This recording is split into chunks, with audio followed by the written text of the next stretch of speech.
B컷 예상 외로 나왔습니다. 경기 사이클에 기반하는 금리 인하라면은 대공황, 침체까지는 아니라고 판단을 하고 있고요. 다만 경기의 둔화세가 이제 서서히 눈에 띄게 가팔라질 수 있다는 점은 저희의 의견들을 제시드리고 있습니다. 내년 중후반으로 갈수록은 1,200원 중반에서 초반까지 좀 하단을 열어두고 대응하는 것이 필요하다고 생각하고 있습니다.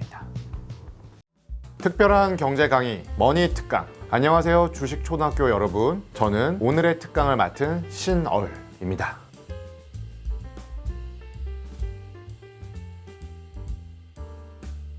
네, B컷 예상 외로 나왔습니다. B컷을 할 수밖에 없었던 부분들은 그동안에 공격적이고 거칠었던 긴축 정책에 대한 부분들을 되돌려야 할 필요성이 최근 특히 2분기 말부터 강하게 대두가 되었고요.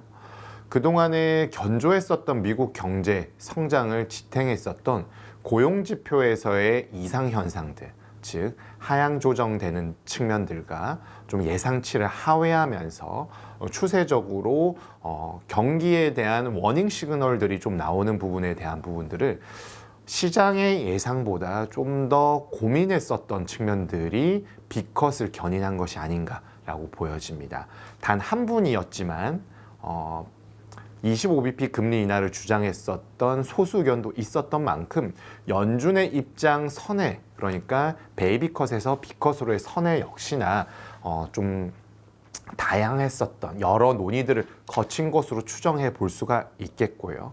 즉 지금보다는 좀 빠른 속도로 중립적인 통화 정책으로 갈 때의 효용, 즉 코스트보다 베네핏이 좀 더 높다라는 판단을 전략적으로 한 것으로 볼 수가 있겠습니다. 네, 큰 골격은 비슷합니다. 그렇지만 지난 저희가 베이비컷을 예상했었던 이유는 중립적인 통화 정책을 가되 좀 점진적으로 갈 가능성이 있다. 왜냐하면은 지금 물가에서 고용으로 완벽하게 시선이 이동한 것이라고 보기에는 기간이 좀 짧았습니다. 약 4에서 5개월 정도밖에 안 되었기 때문에 물가에 대한 부분들, 특히나 다양한 실물 물가 지표들은 빠르게 하향 안정화되고 있지만 안정화된 기간이 짧았고요. 기대 인플레이션율 같은 경우는 여전히 실물 물가 지표보다는 높은 상황에서 이제서야 3%를 하회하기 시작했습니다. 그리고 물가와 고용시장의 브릿지 역할을 할 수 있는, 가교 역할을 하는 시간당 평균 임금이나 생산성과 같은 부분들에 있어서 서서히 모멘텀이 둔화되는 것은 맞았지만 지금 당장에 B컷을 견인할 만큼 급격한 어떤 위축이나 침체로 가는 시그널들은 사실 그렇게 크지는 않았다라고 봐도 되는데, 서두에 말씀드린 것처럼 좀 전략적으로 그러한 우려가 후행적으로 더 발현되기 전에 중립적인 통화 정책으로의 전환 스탠스를 좀 더 과감하게 간 것으로 보여지고, 저희가 그러한 부분들에 있어서는 좀 베이비컷이 적절하지 않았나라고 판단을 했었는데 예상과는 다르게 나온 측면들이 있습니다. 두 번째로는 결국 6월달 FOMC에서의 점도표와 주요 경제지표 전망치에서는 연준의 그런 스탠스가 생각보다 긴축적인 스탠스를 좀 더 끌고 갈 수 있다라고 선제적으로 제시한 바가 있었습니다. 이게 불과 3개월 만에 바뀌었기 때문에 시장의 예상에 B컷은 있었지만 B컷이 대세다라고 보기는 다소 좀 어려웠었는데 결국에는 좀 다양한 측면들을 고려했을 때 B컷이 나온 것이 아닌가라고 볼 수가 있겠습니다. 네, 분명히 그러한 측면들은 내재되어 있다라고 볼 수 있겠고요. 6월 FOMC까지만 하더라도 물가에 대해서 안정적인 흐름에 대한 인정은 했지만 자신감을 피력하지는 않았었고요. 7월과 8월에 접어들면서부터 특히나 잭슨홀 미팅을 통해서 자신감을 좀 피력은 했지만 금리 인하에 대한 그런 흐름들, 그러니까 전개 속도들에 대한 힌트는 전혀 없었습니다. 그러한 측면들을 저희가 그들의 내심을 한번 살펴본다라면은 생각보다 물가가 빠르게 좀 떨어지는 것에 대한 자신감을 시장에 힌트를 준 것보다는 더 강하게 가진 것으로 보여지고요. 그리고 반면에 제조업과 고용시장, 그리고 미국의 실물 지표들의 그런 위축세가 그들이 생각했던 것보다는 빨리 좀 하반기 초반부에 나타난 것이 아닌가라고 볼 수 있습니다. 그렇기 때문에 지난번에 물가가 급등하기 시작할 때에 금리 인상을 못해서 물가 지표에 후행적으로 대응했었던 연준의 스탠스에 대한 실기론이 있었는데, 그것보다도 이번에는 경기에 대한 침체, 우려가 커지는 부분에 대한 실기론을 답습하고자 하는 부분들, 답습하지 않기 위한 그런 노력의 일환들이 아니었나라고 생각해 봅니다. 네, 6월 FOMC가 되게 반전의 모습이었는데, 당시에 FOMC 직전에 CPI가 발표가 되었습니다. 그 전까지는 굉장히 매파적인 스탠스를 나타냈거든요. 물가 여전히 안심할 수 없다. 그리고 게다가 중동의 지정학적 리스크까지 있었기 때문에 공급층 요인에 대한 부분들을 간과할 수는 없었습니다. 그런데 FOMC 직전에 CPI 발표가 상당히 기대치를 하회하면서 드디어 물가 안정화에 대한 신호들이 좀 발현되는 것으로 해석을 할 수 있었지만, 이를 점도표나 주요 경제 지표 전망치에 반영하지는 않았다라고 했었습니다. 그러한 부분들을 제시하고 7월 FOMC에서 갑자기 금리를 인하한다라고 하면은 6월의 전제 조건이 틀어지게 되겠죠.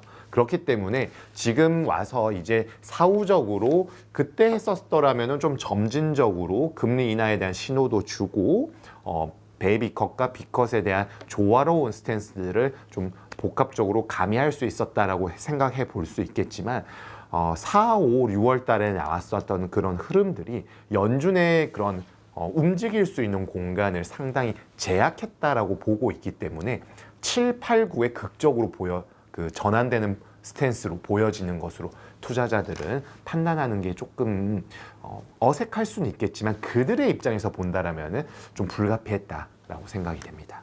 사실 그 부분들은 경기 사이클에 기반하는 금리 인하라면은 대공황, 침체까지는 아니라고 판단을 하고 있고요. 다만 경기의 둔화세가 이제 서서히 눈에 띄게 가팔라질 수 있다라는 점은 저희가 저희의 의견들을 제시드리고 있습니다. 결국 경기의 상방 모멘텀은 꺾였고요.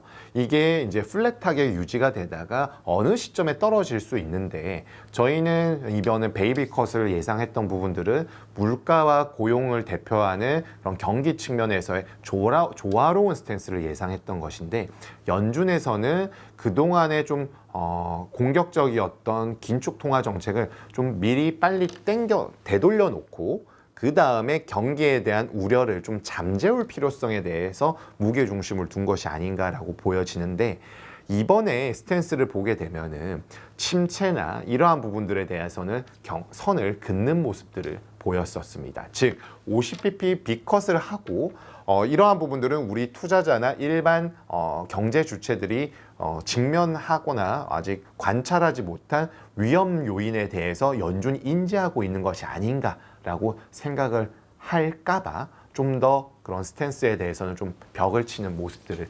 나타냈다라고 보여지고요.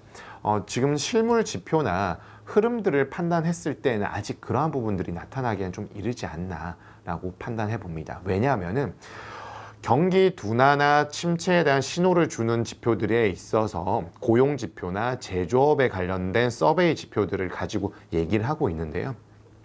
고용시장에 대한 인식은 가계와 기업이 아직은 좀 동상이몽의 흐름에 있고요. 전반적으로 안 좋아지는 것은 맞지만 침체로까지 해석하기에는 다소 이른 시점이다 라고 볼 수가 있겠고요. 미국 경제의 핵심은 제조업 베이스가 아니라 서비스업으로 대표되는 미국의 내수라고 볼 수가 있습니다. 그러한 산업들에 있어서는 여전히 견조한 흐름들이 나타나고 있다라고 볼 수가 있기 때문에 선행지표, 동행지표, 후행지표로 보았을 때 선행지표에서의 침체나 둔화의 가능성을 일부 열어두는 것은 있지만, 동행, 후행적인 지표에 있어서 지금 당장의 연준의 급격한 금리 인하를 빠르게 견인하기에는 아직은 섣부른 판단이 아닌가라고 생각을 해본다면 보고 있습니다. 만약에 연준의 스탠스가 급격하게 바뀐다라면은 연준이 결국 실기한 것도 맞게 되겠고요. 연준도 놓친 소버린 리스크나 가계와 기업의 민간 신용 크레딧 리스크가 발현될 가능성이 있다라는 점을 우리가 미리 점쳐야 되는데, 지금은 현재 그러한 부분들을 예측하기에는 다소 난해한 국면에 있고, 그나마 비교적 우리가 예상을 해본다라면은 미국 상업용 부동산에 대한 리스크 요인들은 이미 수면 위에 부상되어 있는데, 가격적인 측면에서의 조정들이 크레딧 리스크로 발현될지 아닐지에 대한 부분들은 사실 아직 미지수다라고 볼 수가 있겠습니다. 기타 그 이외에 수면 아래에 있는 리스크가 아직 발현되는 모습들은 확인하기가 좀 어려운 측면들이 있다라고 보여집니다. 그렇기 때문에 침체에 대한 우려는 사실 지금 예단하기도 좀 다소 어려운 측면들이 있고, 가능성이야 열어둘 필요는 있겠지만 이를 전제로 한 시장 대응을 짜는 것은 좀 성급한 스탠스다라고 판단하고 있습니다. 지금 우리가 시장의 포커싱은 물가에서 이제 경기에 대한 흐름으로 바뀌었습니다. 그러니까 그동안에 21년도부터 24년 상반기까지는 소비자 물가, 생산자 물가, 개인 소비 지출 물가와 같은 물가 지표에 포커싱이 되어 있었더라면은 지금은 고용 지표에 관련된 부분으로 시선이 상당히 많이 바뀌었죠. 매달 초에 발표되는 비농업 고용 시장 지표뿐만 아니라 구인과 퇴직 관련된 졸츠 보고서, 그리고 이에 관련되어 있는 산업의 동향을 선제적으로 알아볼 수 있는 제조업 PMI, 그리고 제조업에 관련된 동행 지표의 실물 경제 지표, 마지막으로는 미국 내수 서비스에 연관이 되는 소매 판매까지 연이어서 이제 흘러갈 텐데요. 이러한 부분들이 시장의 큰 흐름을 만들지는 않겠지만 그때그때 시장의 등락을 변동성을 자극할 수 있는 재료, 그리고 이게 모여서 연준의 추가적인 빅컷이냐 아니면은 대선과 12월 FOMC에 있어서의 빅컷과 베이비컷에 대한 판단, 방향타를 좌우할 수 있다라고 판단하고 있습니다. 네, 11월과 12월 FOMC 남아 있는데, 사실 11월 FOMC 직전에 미국 대선이 있습니다. 연준 파월 의장이 대선에 대한 부분들 강하게 이렇게 선을 긋고 있습니다.